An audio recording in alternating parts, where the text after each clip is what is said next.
جن لوگوں نے کفر کیا ان سے پکار کر کہہ دیا جائے گا کہ جب تم دنیا میں ایمان کی طرف بلائے جاتے تھے اور مانتے نہیں تھے تو اللہ اس سے کہیں زیادہ بیزار ہوتا تھا جس قدر تم اپنے آپ سے بیزار ہو رہے ہو۔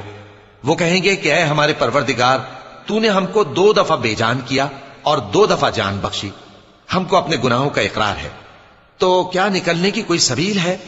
یہ اس لیے کہ جب تنہا اللہ کو پکارا جاتا تھا تو تم انکار کر دیتے تھے، اور اگر اس کے ساتھ شریک مقرر کیا جاتا تھا تو مان لیتے تھے۔ سو حکم تو اللہ ہی کا ہے جو بلند و بالا ہے، بڑا ہے۔ وہی تو ہے جو تم کو اپنی نشانیاں دکھاتا ہے اور تم پر آسمان سے رزق اتارتا ہے، اور نصیحت تو وہی حاصل کرتا ہے جو اس کی طرف رجوع کرتا ہے۔ تو اللہ کی عبادت کو خالص کر کے اسی کو پکارو، اگرچہ کافر برا ہی مانے۔